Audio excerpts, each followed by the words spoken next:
El segundo artículo que nosotras desarrollamos se titula An Analysis of the Algebraic Method for Balancing Chemical Reactions, que traduce un análisis del método algebraico para poder balancear las ecuaciones, realizado por John A. Oslo en la Universidad de Baylor, publicado el 5 de mayo de 1997.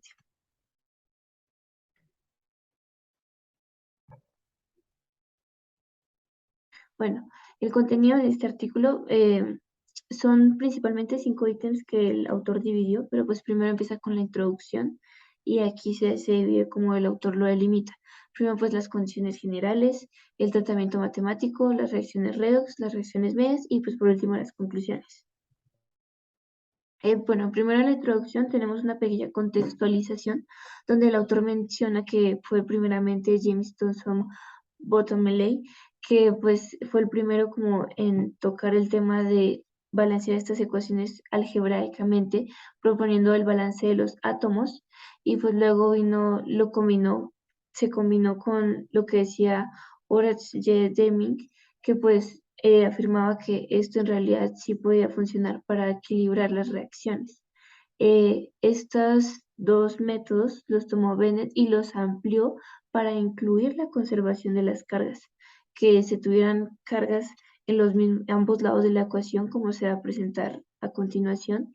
Y pues se dice que esto introduce una ecuación más para poder balancear las ecuaciones de reducción, pues como se muestra aquí en el siguiente apartado, que Kolb empieza este es otro autor que el autor del artículo toma para demostrar que gracias a estas teorías de lo que hizo James Thomson, Horace Deming y Bennett, él empezaba también a usar estos métodos para poder balancear las ecuaciones de una forma algebraica. Tenemos también que a lo largo de la historia varios autores tocaron este tema y pues lo reformularon y concluyeron que otro de los métodos en los que se puede hacer era mediante matrices matemáticas, ya que pues para poder balancear estas ecuaciones se basaban en lo que vimos anteriormente, en el equilibrio de la materia y el equilibrio de las cargas. Pero pues la problemática aquí viene que las matrices no son tan conocidas, en especial como para los principiantes, los estudiantes y la población en general. Y pues se veía que era mucho más fácil hacerlo por ecuaciones lineales que pues por una matriz. Por lo que el autor propone el siguiente objetivo, que es introducir una tercera condición general que implica un equilibrio entre la cantidad total de oxidación y reducción. Tengamos en cuenta que una de las condiciones era el balanceo de las cargas y otra el balanceo de la materia o de los átomos. Bueno, también pues, del artículo no menciona la metodología, pero concluimos que es cualitativa, ya que el autor hace una revisión bibliográfica, describe las características, contextualiza el tema y explica detalladamente el tema mediante la ejemplificación, la argumentación y demás herramientas. Bueno, entonces el primer ítem que tenemos son las condiciones generales, donde el autor empieza especificando la forma de una reacción química, que a un lado se tienen los reactivos, que es con lo que pues empieza la reacción, y los productos, lo que resulta. Entonces tenemos el lado de los reactivos y el lado de los productos. Y aquí ya empieza con las condiciones. La primera es el balance atómico, que básicamente, pues esto que se ve en la diapositiva se refiere nada más por elemento, que por elemento tiene que haber el mismo número de cantidad de átomos de elemento, tanto en el lado de los reactivos como después en el lado de los productos. Luego tenemos el balance de cargas, que pues básicamente se hace con los números de oxidación. Se tiene que verificar que la suma de las cargas sea la misma tanto para el lado de los reactivos como para el lado de los productos. Y tenemos la tercera condición, el balance de oxidación-reducción. Entonces, pues aquí el autor aclara que la oxidación ocurre cuando el elemento que se tiene eh, pues gana electrones, y la reducción es cuando pierde electrones. Entonces la suma de los que se oxidan tiene que ser igual a la suma de los que se reducen. como se muestra en la parte de los reactivos, la cantidad total de oxidación, y en los productos la cantidad total de reducción. Por lo que el autor pone las fórmulas que están acá al lado derecho de las diapositivas. Entonces, OX significa oxidación, red, reducción, subíndice R, reactivos, subíndice P, productos. Entonces, él dice que la oxidación de los reactivos tiene que ser igual a la reducción de los reactivos, la oxidación de los productos a la reducción de los productos, la oxidación de los reactivos tiene que ser igual a la reducción de los productos y la oxidación de los productos a la reducción de los reactivos. Entonces, a partir de estas fórmulas, él saca las últimas dos que se ven en la parte de abajo, que la reacción de los reactivos tiene que ser igual a la reducción de los productos y que la oxidación de los reactivos tiene que ser igual a la oxidación de los productos. Básicamente, estas son como las tres condiciones generales con las que él empieza a contextualizar y las que a continuación se van a presentar ejemplos y se va a explicar más matemáticamente. Como segundo ítem que tenemos en nuestro artículo, habla del tratamiento matemático. En esta sección se presenta un método sencillo para obtener las expresiones algebraicas para las tres condiciones. En este método se basa en escribir la ecuación, la reacción, con los términos de números enteros desconocidos por medio de letras, como A, B, C o D, y utilizar estas condiciones para generar tantas ecuaciones algebraicas como sean posibles. Esto con el fin de que estas ecuaciones se resuelven para poder obtener el menor conjunto de enteros y así que esto se les denomina como los coeficientes estequiométricos. Bueno, ahora para empezar, ya como para empezar, se puede ver que la sustancia presente toma la forma en reacción con números de variables, donde X y Y son los elementos, representan los elementos. XY, que ya son como los subíndices, son los números relativos o absolutos de la reacción. C ya es la carga, que puede ser negativa, positiva o cero. Y N es el número entero desconocido del cual queremos hallar. Para la primera condición que se propone es que lo que contribuye, se contribuiría con NX y NY a las ecuaciones del balance atómico, donde sí, esta primera condición se enfoca en el balance atómico para los elementos de X y de Y, o de los demás elementos que constituyen la reacción, representándose que ya estas contribuciones se pueden escribir como se puede ver en la ecuación número 2A o 2B para Y.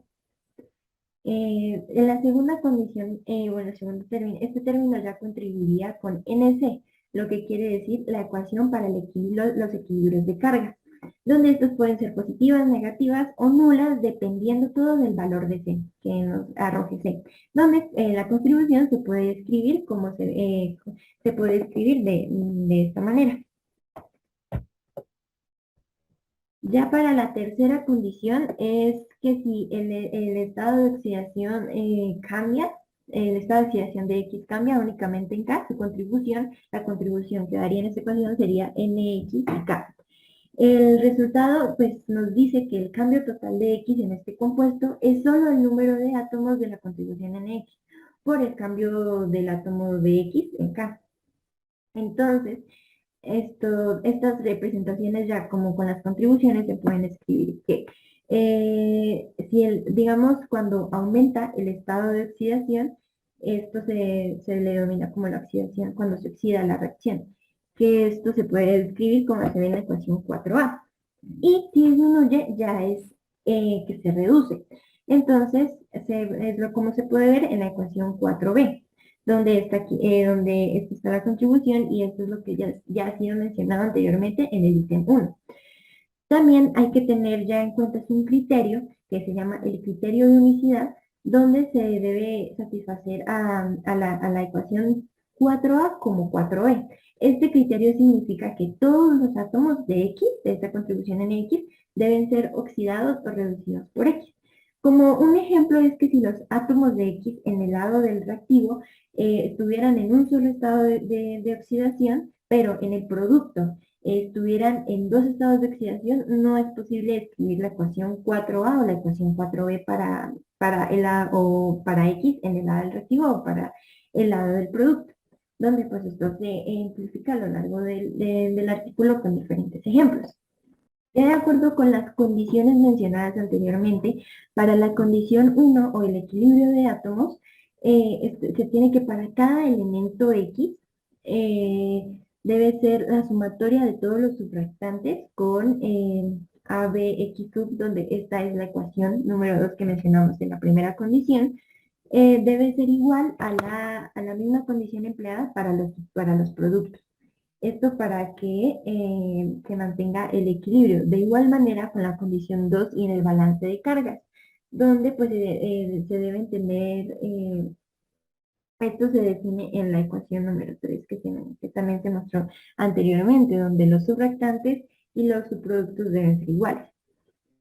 Y para la condición 3, en el equilibrio de oxidación-reducción, ya se deben tener las cantidades necesarias en la ecuación que fueron dadas por las ecuaciones 1A y 1F, que fueron las que se mencionaron en el primer dítem, donde estas pues son dadas por la sumatoria de los subreactantes de los productos, de las sumatorias de las X de los elementos y de la oxidación de X. Esto para los elementos de X, igualmente se debe hacer para los elementos de Y. Igualmente, este mismo ejemplo se aplica para los elementos que se reducen. La introducción de la parte del método algebraico en las reacciones redox, principalmente voy a introducir qué es redox. Redox son las reacciones de oxidorreducción que ocurren en un determinado átomo o en un determinado compuesto que se encuentra involucrado en la reacción. Ya hecho esto, las reacciones de redox que se encuentran desequilibradas generalmente se escriben sin incluir el solvente, que por lo general el solvente suele ser agua, hidrógeno o hidróxido. ¿Qué pasa cuando aparece este solvente? Este lo debemos escribir en la parte de los productos, al final de los productos. Pero si las matemáticas generan enteros negativos para estas reacciones, estos términos se deben de escribir en la parte izquierda, que serían los reactivos.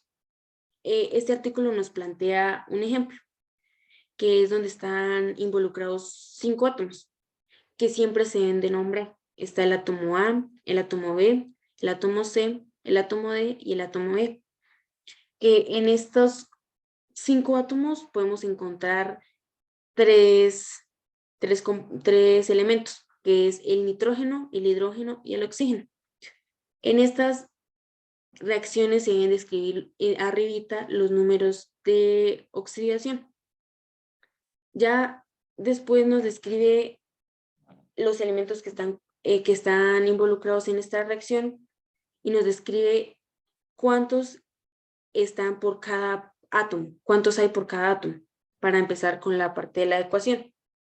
Después nos muestra en la parte de CB cómo están relacionados los números de electronegatividad.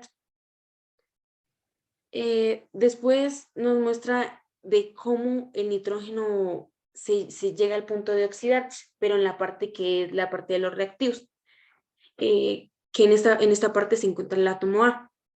¿Qué pasa? Que se oxida que pasa de -3 a +1. ¿Qué pasa? Que se oxidó, lo que quiere decir que perdió electrones. A lo que se supone que, como bien lo nombra aquí, que tuvo un cambio de 4 electrones.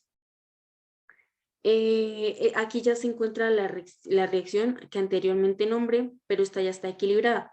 ¿Qué podemos notar aquí en la diferencia de la anterior? Tenemos que la anterior aquí no tiene 2 oxígenos, mientras que aquí tiene 2 oxígenos, y de hecho nos borra lo que sería la parte, ya solamente tendríamos 4 átomos, que aquí podríamos nombrar los que sería la parte del A, el B, el C y el D, ya no tendríamos E. En la ecuación simple de Orff hizo que la solución del conjunto de ecuaciones fuera trivial. Entonces aquí simplemente podemos seguir sacando ecuaciones después de equilibrar esta ecuación. Después de esto podemos iniciar prácticamente de ceros como se inició anteriormente. Pero aquí ya nos introduce otros conceptos que sería como la flexión, que lo representa esta F.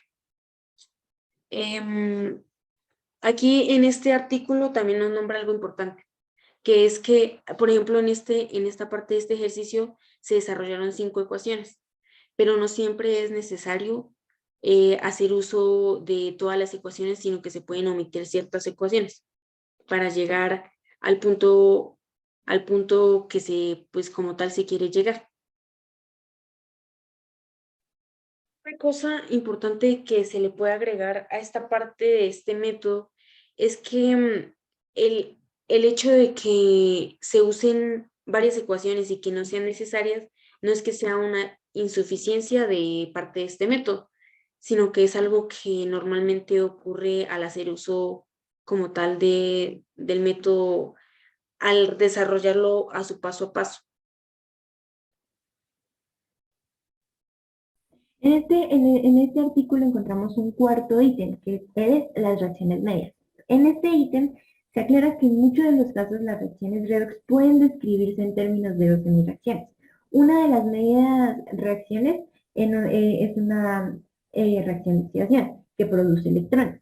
Entonces, este es un método común para equilibrar las reacciones redox donde se equilibran estas medias reacciones para sumarlas y así cancelar los electrones. Como la tercera condición no aplica a las medidas de las reacciones, se considera una media reacción que corresponde o se indica de la siguiente forma. Los reactantes es igual a los productos más los números de electrones. Esto para los de oxidación. Ya cuando hay uno que se reduce, esto para la reacción de reducción se ve de la forma de los reactantes más los números de electrones igual a los productos, donde n es el número entero desconocido de los electrones que aparecen en el lado del producto, o en el caso de los que se reducen, en el lado de los restantes. Pero bueno, para esto se debe tener en cuenta que los estados de oxidación de los elementos en ambos lados de la reacción ya están definidos y es posible determinar la cantidad de los elementos que se oxidan y de los elementos que se reducen.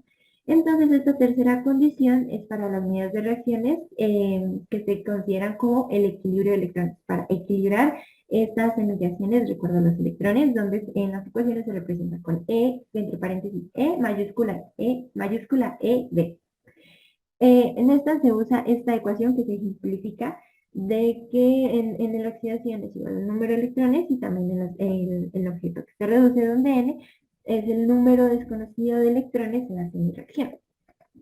Se pueden indicar unos ejemplos de reacción medias desequilibradas donde de acuerdo a una reacción se subdivide en dos medias reacciones. Entonces, encontramos esta primera que corresponde a la de oxidación, ya que podemos ver un cloruro crómico da iones de cromato y de peridato,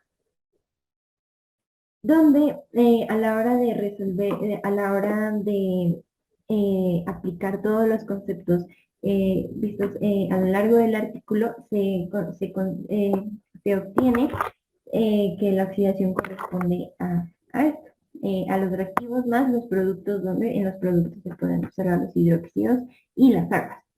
Ya de acuerdo con esto se le dan los valores de letras a cada uno de estos elementos para proceder a sacar el balance atómico, donde, como se puede observar, se utilizan todos los elementos propuestos en esta ecuación, donde sería el cromo, el yodo, el oxígeno y el hidrógeno, donde también se puede ilustrar el balance de cargas ejecutando las condiciones y las ecuaciones propuestas en el artículo, y el equilibrio del número de electrones, donde ya ejemplificando y sacando los resultados de las letras se pueden desempeñar y reemplazar para el equilibrio de cargas y para sacar el determinado número de electrones, donde ya después de resolver la semireacción equilibrada, da esta semireacción, donde quedaría como el yoduro crómico más 32 hidróxidos, da cromato más 3 periodatos, más 16 aguas y 27 electrones, que es la semireacción de equilibrada. Después, en la segunda parte, en la segunda semireacción, encontramos ya el que se reduce. que es el cloro, claramente. Donde igualmente con el anterior, ya correspondiendo con el artículo, se encuentra lo que da determinando las letras a cada uno de los elementos para poder hallar el equilibrio, el balance atómico, el balance de cargas y el equilibrio de electrones, donde ya desarrollando esta semireacción encontramos 6 electrones más clorito más 3 de agua da igual al cloro más 6 de hidróxido. Como estos dos eran unas semireacciones de una sola, al combinar estas medias reacciones, para poder cancelar los electrones, se obtiene la siguiente ecuación propuesta en las diapositivas, que son dadas en el ejemplo. Ya contextualizadas las condiciones necesarias para aplicar el método algebraico en el balanceo de una ecuación química, es necesario patentar y como tal localizar cuáles fueron las conclusiones que dejó el artículo. En primera instancia, pues se recalca que la estrategia principal para realizar como tal el balanceo de ecuación mediante el método algebraico es obtener la mayor cantidad de ecuaciones, con el fin de encontrar una relación o un factor numérico que permita encontrar cierta parejidad o reciprocidad entre las dos variables, en este caso elementos. Como segunda conclusión, tenemos que el método algebraico permite determinar sin ambigüedad la ubicación de ciertos iones de hidrógeno y OH, tanto en medio ácido como en medio base. Lo anterior mediante la disposición y uso de números enteros, tanto negativos como positivos. Recordemos que estos sirven para nivelar tanto los reactivos como los productos en sus cargas y en su materia. Como tercera conclusión, tenemos que para las ecuaciones químicas más complejas es necesario cierto conocimiento de álgebra lineal, ya que para identificar los coeficientes de los compuestos con mayores elementos es necesario conocer acerca de las matrices y la formulación de ciertas ecuaciones e incluso sistemas de ecuaciones, mediante métodos de sustitución o incluso de igualación. La cuarta estrategia es un poco extensa, pero hablamos ya de una de las desventajas. Una de las desventajas, y como tal lo plantea el autor del artículo, es cuando se utiliza, por ejemplo, el ozono en una de las ecuaciones químicas, ya que como tal se tiene que variar un poco la forma de la ecuación hasta obtener semireacciones que fácilmente logran dificultar el resultado de la ecuación y el encontrar los coeficientes necesarios para que ésta esté balanceada. Finalmente vamos a hablar de las ideas que refuta el autor como explicación. La primera titula entre comillas: el método algebraico es matemáticas, no química. Lo que dice el autor con respecto a esta frase es que se necesita conocer como tal las condiciones para realizar el método algebraico, es decir, una persona que no tenga conocimiento como tal, tanto de las partes de la ecuación como de las semireacciones, cuando un elemento se oxida o cuando uno se reduce, no podrá lograr como tal el método algebraico, ya que necesita plantearse esas limitaciones y no llevarlo todo a la matemática. En segunda instancia también habla de la dificultad que este método tiene, aunque sí es difícil ciertamente cuando hay muchos elementos y las ecuaciones se extienden.